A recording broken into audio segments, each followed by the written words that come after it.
Bonjour à tous et bienvenue dans cette vidéo. Retour sur la dernière vidéo. La semaine dernière, je vous en parlais alors que le Bitcoin était aux alentours des 110 000 $. On était juste ici. Et je vous alertais sur l'importance de prendre des profits dans ma dernière vidéo, juste ici. Je vous disais, attention, on commence à avoir des signaux qui nous invitent à beaucoup de prudence. Et bah effectivement, ça n'a pas loupé. On a fait une petite correction. Ici, vous voyez qu'on a touché les 103 000 $ lors du week-end, lors de notre journée de samedi. On a un marché qui est sous tension. La prudence reste de mise. Les indicateurs pointent vers de gros risques de correction. On a des whales, des très gros portefeuilles qui commencent à vendre. On a beaucoup d'indicateurs qui sont orientés dans la même direction et qui nous invitent à beaucoup de prudence. On va les parcourir dans cette vidéo, donc restez bien jusqu'à la fin. On a une dynamique haussière qui s'essouffle. On a des divergences au niveau du momentum. On va en parler au niveau du MACD par exemple. On a accumulé des divergences baissières. Et ça, c'est un cocktail qui est plutôt très risqué. On a des liquidations qu'on avait évoquées justement lors de la précédente vidéo. On en parlait juste ici. Vous voyez, dans la précédente vidéo ici, on avait évoqué beaucoup de liquidations sur la zone des 100 à 105 000 $.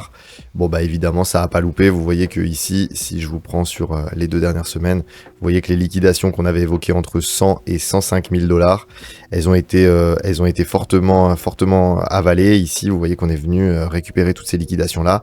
Il en reste encore un petit peu entre justement ces 102 000 et ces 100 000 $. Est-ce que on va pouvoir rebondir ici? On va voir justement sur cette vidéo. Les altcoins restent très faibles, on a déjà un essoufflement, beaucoup d'investisseurs restent malgré tout positionnés, ça c'est ce que je vois et c'est ce qui m'invite à beaucoup de prudence au niveau du sentiment de marché. On a quand même un sentiment de marché qui est toujours très euphorique, donc là il va falloir être très très vigilant.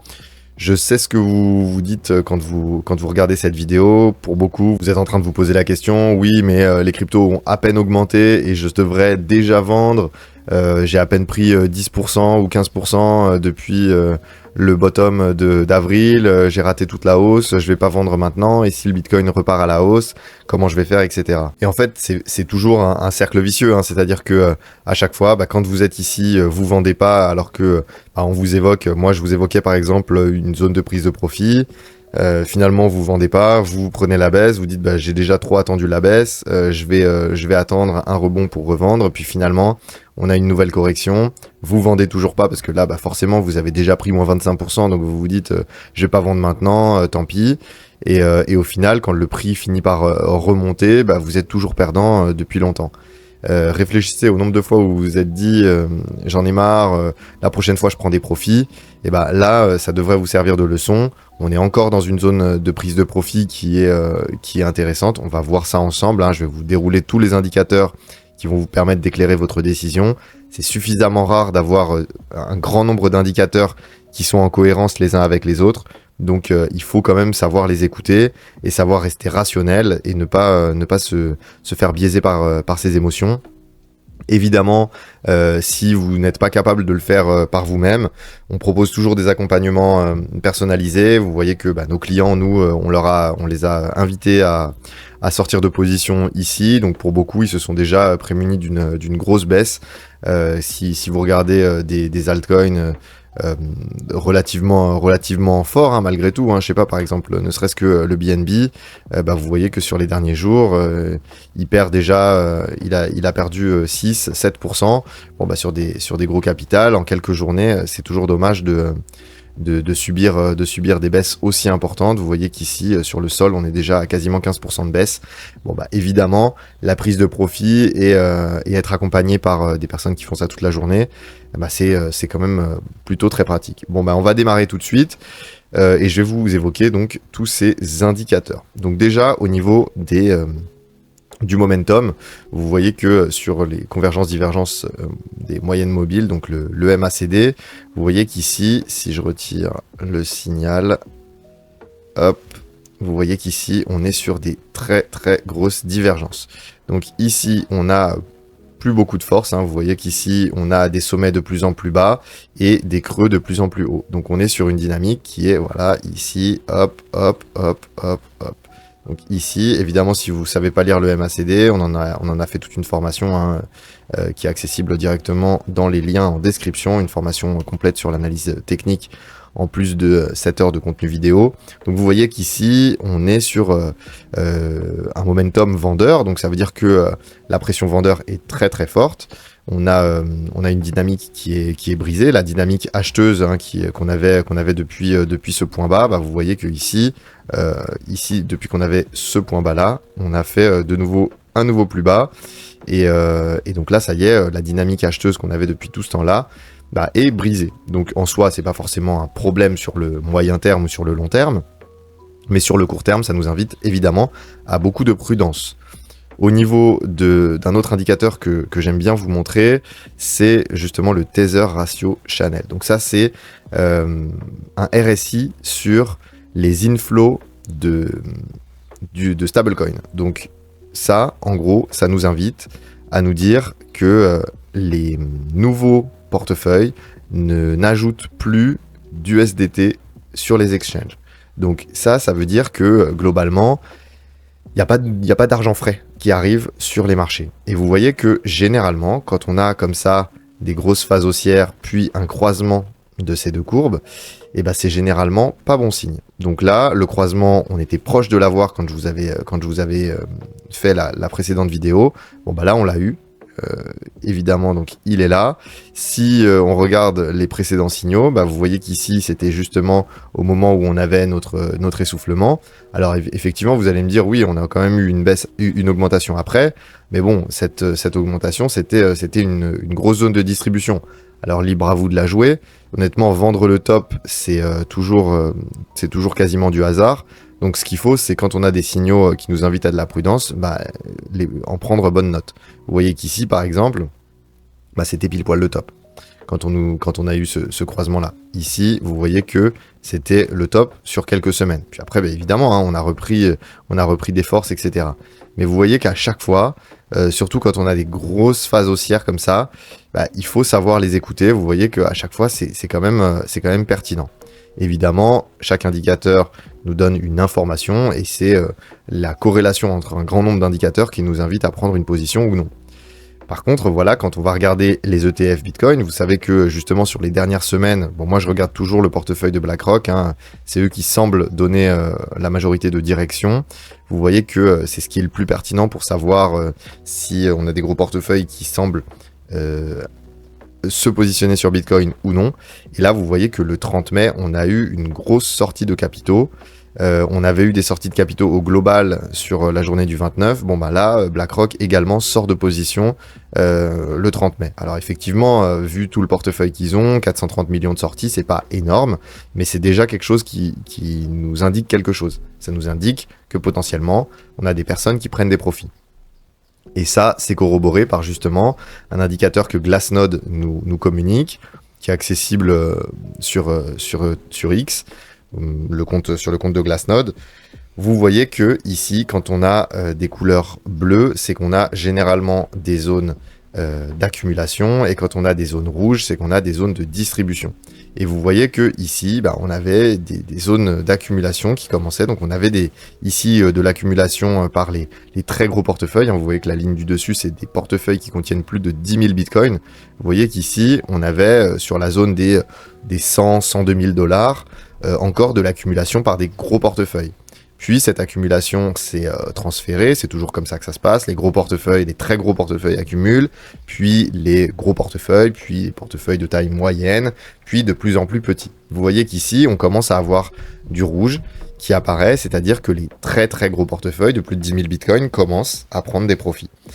Et ça, généralement, c'est pas bon signe quand vous avez des petits portefeuilles, donc inférieurs à 1 bitcoin, donc entre guillemets vous et moi, hein, des petits portefeuilles, qui vont, que vous soyez entre moins de 1 ou 1 et 10 bitcoins, vous avez des petits portefeuilles, et quand ces portefeuilles-là commencent à fortement accumuler, alors que les gros portefeuilles, eux, distribuent, bon, bah, c'est généralement des signaux à prendre en compte pour des signaux de top. D'accord ? Si vous regardez ici, justement, sur les profits réalisés, profits et pertes réalisés, vous voyez qu'on est toujours ici sur des grosses zones de prise de profit. Vous voyez qu'ici, on a une courbe verte qui est toujours en constante augmentation, et surtout que jour après jour, on est sur une augmentation de cette courbe.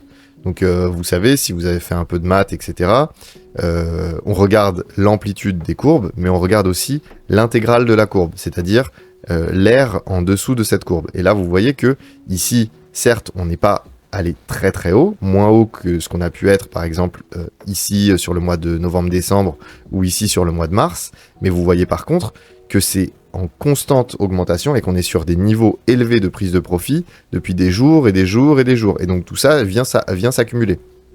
Alors que sur les précédents tops, bah, vu que la hausse avait été très brutale, on avait eu des prises de profit qui étaient très fortes, mais concentrées en très peu de jours. Alors que là, elles sont moins fortes, mais sur beaucoup plus de jours.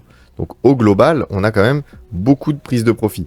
Et ce qui nous invite également à beaucoup de prudence, c'est qu'on commence à s'éloigner fortement du prix réalisé par les holders de court terme. Vous voyez que le prix réalisé par les holders de court terme, qui est à 95 000 $, bon bah vous voyez que là, on a été chercher 111 000, donc on commençait à pas mal s'éloigner. Alors c'est encore largement acceptable, mais vous voyez que généralement, bah, quand on est au-dessus, on a toujours un retour à la moyenne qui fait qu'on va avoir tendance à vouloir se rapprocher de ce prix-là.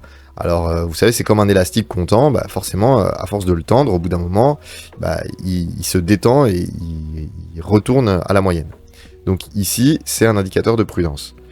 Au niveau des prises de profit, je vous disais, au niveau de la distribution et de l'accumulation, on va regarder au niveau de cet indicateur l'accumulation et la distribution des gros portefeuilles. Alors là, on n'a pas comme sur le graphique de Glassnode la distinction par taille de portefeuille, mais ici, vous voyez que, alors si je vous le remontre, voilà, vous voyez que ici, on a justement en bleu les zones de distribution. Et vous voyez que généralement, bah, quand on a des zones de distribution, vous voyez qu'on en a eu ici, ici, ici, c'est généralement des zones de top, parce qu'en fait, c'est des zones de prise de profit, et quand vous avez des très gros portefeuilles qui prennent des profits, qui vendent leur Bitcoin, bah, la contrepartie acheteuse, elle a besoin d'être très très très forte pour refaire partie le prix à la hausse. Et là, en l'occurrence, du coup, on se retrouve avec un prix qui stagne, voire qui baisse. Et ici, alors ça, c'est un indicateur qui donne rarement des signaux, mais quand il en donne, ils sont très très pertinents. Vous voyez qu'ici, à chaque fois qu'on a des grosses zones de pic, bah, c'est généralement les zones de top. D'accord? C'est quand même pas compliqué à voir. Ici, vous voyez, on avait eu un très très gros pic, et bah, ça nous avait donné le top, justement ici, au niveau des 71 000 $. Et après, on avait eu une correction qui nous avait quand même amené sur un Bitcoin à 54 000 $. Ici, on a eu justement ici un pic avec une prise de profit. Donc là, c'est le profit réalisé, hein, c'est pas juste les profits non réalisés. Là, c'est vraiment à partir du moment où les baleines cliquent sur le bouton vendre. Et ben, vous voyez que ici, elles sont sur une grosse zone de prise de profit. Vous voyez qu'on a eu un gros spike ici, un spike qu'on n'avait pas eu justement depuis juin 24, hein, depuis un an quasiment. Vous voyez que on n'avait pas eu de signaux comme ça depuis quasiment un an. Donc là, il va falloir quand même être très très vigilant. On a quand même beaucoup de signaux à ce niveau-là qui nous invitent à de la prudence. Donc évidemment, je sais ce que vous vous dites, hein. Si vous regardez cette vidéo et que vous, dans votre tête, c'est que le début, etc., je vous invite quand même à regarder quelque chose qui est très important, c'est la fractalité. Vous voyez, ici, alors si vous êtes dans le marché depuis pas très longtemps, ça vous parle peut-être pas énormément, mais quand on voit ça, bah évidemment, on pense à 2021. Et la particularité, c'est que non seulement c'est la fractalité, mais c'est sur la même échelle de temps. Vous voyez qu'ici, on avait eu une zone avec une distribution, un crack. Ici, on était venu chercher vers le bas petit à petit, faire un nouveau plus bas, repartir très fortement à la hausse. On avait cassé ici le niveau de l'ATH. On était redescendu directement, corrigé. Et ici, on avait peiné à retravailler cet ATH et puis on était reparti en bear market. Alors, je ne sais pas si on va repartir en bear market, mais honnêtement, vous voyez que ici, le fait qu'on fasse ici une zone de distribution, une cassure, ici, on va vers le bas, on fait un nouveau plus bas juste ici, on remonte très fortement à la hausse, ici, on casse l'ATH et on repart tout de suite à la baisse. Alors, c'est pas impossible qu'on refasse ça. Mais honnêtement, après, je m'attends à quelque chose de comme ça. D'accord? On pourrait avoir donc une correction sur l'été avant de repartir à la hausse sur la fin d'été, potentiellement le mois de septembre. C'est un scénario qui est tout à fait envisageable. Je pense pas que la correction soit très très profonde. Ici, en tout cas, on a un très très gros support au niveau des 82 000 $ juste là. Un niveau qui est très très important. Mais ici, le niveau des 94 000 $, ici, il va falloir fortement le surveiller parce que c'est la précédente grosse zone d'accumulation. Et honnêtement, on pourrait revenir chercher ici les 95, 96 000 $, peut-être même 94 000 $, sans que ce soit vraiment gênant pour la dynamique à moyen terme. Et en tout cas, moi, c'est quelque chose que j'imagine beaucoup. Et effectivement, ici, vous voyez qu'on n'a toujours pas de nouveaux entrants. Vous voyez que si vous regardez le terme crypto, on n'a pas de retail. On n'a personne qui commence à vouloir arriver sur le marché. Et ça, c'est quand même gênant parce que forcément, quand vous avez beaucoup de gros portefeuilles qui vendent et qu'en face, vous avez personne pour acheter, forcément, le prix baisse. Donc ici, vous voyez qu'au niveau du sentiment de marché, justement, on est toujours sur des niveaux d'euphorie. Ici, on est à 64%. Je vous disais, l'euphorie en soi, c'est pas un problème. C'est même plutôt bénéfique. C'est ce qui fait que le prix monte et monte de plus en plus vite. Mais par contre, quand on a des niveaux d'euphorie qui restent élevés alors que le prix n'arrive plus à faire de nouveau plus haut, bon là, il faut être vigilant. Et c'est généralement des moments où le prix se retourne. Parce qu'on a des petits portefeuilles qui achètent. Et en fait, ils ne font qu'acheter les bitcoins des gros portefeuilles. Et donc, on a la smart money qui vend ses bitcoins à la dumb money qui est toujours euphorique et euphorique au mauvais moment, bien entendu. Ici, au niveau des liquidations, on en a parlé en tout début de vidéo, mais vous voyez qu'ici, les grosses zones de liquidation qu'on commençait à voir apparaître, ici, il fallait évidemment le voir. Ici, au niveau du prix, on avait des liquidations qui étaient assez faibles et beaucoup de liquidations qui commençaient à arriver en dessous du prix. Donc on avait beaucoup de personnes qui, ça y est, pensaient que le prix allait fortement augmenter. Ici, vous voyez que c'est un peu plus neutre. Donc ici, on a effectivement des liquidations en dessous du prix. Ici, des liquidations au-dessus du prix. Alors c'est pour ça qu'on pourrait faire quelque chose comme ça. Si je me mets sur le Bitcoin, vous voyez qu'ici, on pourrait venir récupérer les zones de liquidation qui sont juste là. Vous voyez entre 110 et 112 000 $. Refaire ce qu'on appelle un UTAD en typologie Wyckoff. Vous voyez donc un UTAD ici au niveau des 110 à 112 000 $. Ici en gros on a une grosse zone de liquidation. On pourrait venir récupérer ça, travailler cette zone et repartir ici à la baisse. D'accord? Donc ça c'est tout à fait possible de faire ça ou de partir directement à la baisse. Mais en tout cas ici, si on vous avait une montée, soyez prudent, en tout cas attendez la réaction sur ce prix-là. Alors si sur ce prix-là, vous avez des mouvements comme ça et que le prix est tout de suite fait des points bas de plus en plus hauts, là, vous pouvez tenter de vous positionner et repartir à la hausse pour profiter du mouvement haussier. Mais honnêtement, à date, il faut quand même être très très prudent. Vous avez vu tous les indicateurs, tous les gros portefeuilles vendent. C'est quand même assez rare d'avoir autant d'indicateurs qui clignotent dans le même sens. Ne pas les écouter, ce serait vraiment prétentieux. Ici, vous voyez que les taux de financement sur les altcoins, eux, restent très très faibles. Et c'est bien pour ça que beaucoup d'entre vous vont regarder cette vidéo et ne vont pas cliquer sur vendre. Parce que vos portefeuilles ont très peu performé. Vous avez pris une grosse baisse. Évidemment, si on regarde ici sur les altcoins, ici, vous voyez que sur Others, forcément, si vous êtes positionné depuis Noël, par exemple, vous voyez que oui, votre portefeuille, il était là. Depuis son point bas, il avait fait moins 60%. Aujourd'hui, vous êtes toujours qu'à moins 45%. Alors effectivement, vous avez profité d'une petite hausse, vous avez profité de quelque chose comme 20, 30%, etc. Mais forcément, vu la baisse que vous vous êtes pris, vous vous dites c'est trop tôt pour vendre, j'avais 100 000 € en portefeuille, j'en ai plus que 60 000, j'aimerais au moins retourner aux 100 000. Et effectivement, là, si vous prenez pas de profit et que le prix se retourne et vient juste chercher ce support-là, ce qui est tout à fait possible, ce que j'envisage parfaitement, de pouvoir faire par exemple une structure de prix comme ça, forcément ici, au lieu de sécuriser les profits ici, puis de racheter plus bas, ici vous allez vous manger une baisse de moins 20%. Et retourner de nouveau sur les plus bas de votre portefeuille. Donc évidemment, il faut quand même être prudent et c'est pour ça que je pense que beaucoup d'entre vous ne vont pas prendre de profit et vont se tromper et subir une baisse. Évidemment, quand on prend des profits, je vous dis pas de vendre tout votre portefeuille, mais on dérisque son portefeuille. Si vous êtes exposé à 100%, une exposition à 50%, ça reste quelque chose de quand même largement envisageable. Vous voyez qu'au niveau de l'order flow, alors effectivement, on a un petit peu baissé, vous voyez ici, au niveau de l'open interest. Donc ça veut dire qu'on a, on a moins tendance à jouer la hausse, l'explosivité, etc. On a des taux de financement sur Binance qui restent très neutres. Mais en gros, c'est ça, c'est que vous voyez qu'on a une grosse passivité. Si vous êtes dans le marché crypto, en gros, vous avez votre portefeuille, vous y touchez pas. Alors là, il a bien monté, mais pour le moment, vous prenez pas de profit, vous rachetez pas parce que vous n'avez pas de nouvelles liquidités à mettre en portefeuille. Et donc, vous vous retrouvez comme ça à être passif. Sauf que, donc, vous ne créez pas de pression acheteuse. Et en contrepartie, les gros portefeuilles, les whales qui ont acheté ici, qui ont acheté ici, bah elles ont pris énormément de profit juste là.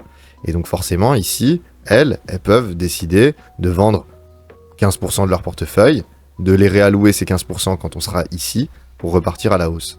Et comme ça, pouvoir accumuler toujours plus de Bitcoin. Donc il va falloir quand même être très très prudent. Vous voyez qu'on est toujours sur des niveaux d'open interest qui sont pas forcément très très élevés, mais qui restent quand même beaucoup plus élevés que ceux qu'on a pu avoir quand on était justement ici, où on était sur des niveaux d'open interest à 76 000 bitcoins d'ouvert. Donc voilà, il va falloir quand même être prudent au niveau du calendrier économique. On a une décision, un chiffre important qui va tomber sur la journée du mercredi 4 juin, en l'occurrence à 15h45. C'est le PMI des services aux États-Unis. Donc ça va nous donner une indication sur la force de l'économie américaine.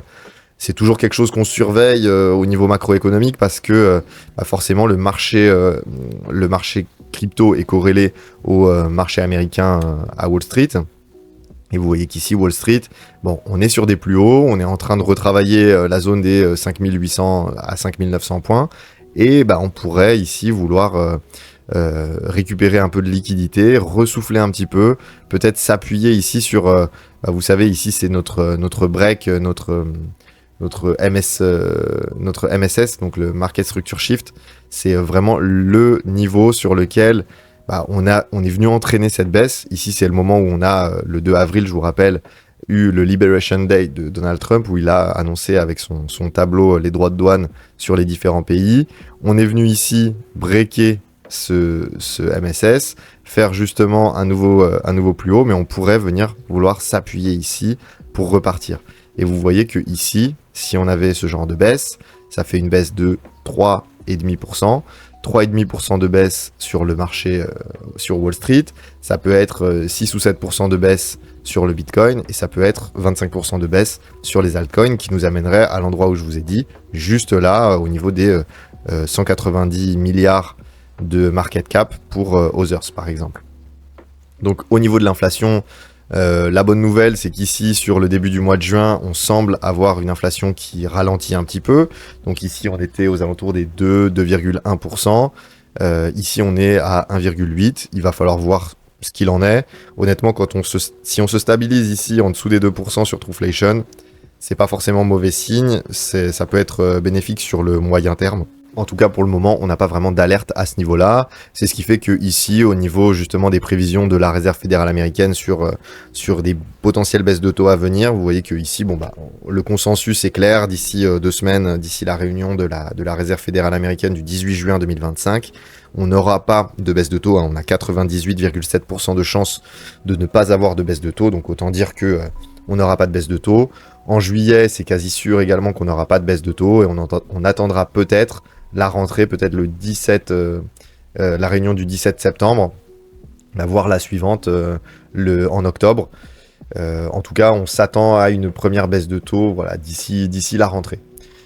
On va également regarder ici une information qui est intéressante. Vous voyez ici sur les inflow, outflow des bitcoins. Vous savez que quand des bitcoins sont déposés sur des plateformes, c'est généralement pour les vendre. Si vous voulez pas vendre vos bitcoins, vous les placez généralement sur un ledger ou en tout cas sur un cold wallet pour limiter les risques de hack, etc. Et sauf que là, vous voyez que on a eu quand même un joli spike vert qui nous dit que on a quand même sur ces niveaux-là, sur les niveaux de 110 000 $, en fait les niveaux que je vous communiquais, vous voyez qu'ici on a eu pas mal de dépôts de Bitcoin. Et si ici on regarde un petit peu sur les différentes plateformes, vous voyez que c'est sur Binance que ça s'est passé. Vous voyez qu'ici sur Binance, on a eu un gros dépôt de Bitcoin hein, qu'on n'avait pas eu depuis quand même un moment, depuis novembre 2023 en l'occurrence. Donc voilà, ici vous avez un petit peu un beau tour d'horizon de tous les indicateurs que je suis. Je reste toujours confiant sur un objectif de 150 à 200 000 dollars pour un Bitcoin d'ici la fin d'année. Mais honnêtement, ici, de mon côté, je ne resterai pas exposé à plus de 50% en crypto. Et en tout cas, il faut au moins, à mon sens, 50% en stablecoin. En tout cas, voilà, si vous êtes toujours intéressé par des accompagnements en crypto, n'hésitez surtout pas. On va faire une petite promotion. Voilà, on l'annonce en fin de vidéo. Pour ceux qui sont intéressés, on a décidé de faire moins 20% sur les 2 prochaines semaines sur nos accompagnements crypto. On a quelques places là disponibles justement avant l'été. On a une ou deux places qui se sont libérées et donc on cherche à les remplacer. Ici, donc on va faire moins 20%. Si vous êtes intéressé, n'hésitez pas à regarder les liens en description. Et on se retrouve de l'autre côté si c'est le cas. J'espère que ça vous a plu. Si vous voulez toujours un peu du contenu gratuit, n'hésitez pas à vous abonner sur YouTube et à nous faire vos retours par commentaire. C'est toujours très apprécié. Voilà, je vous remercie.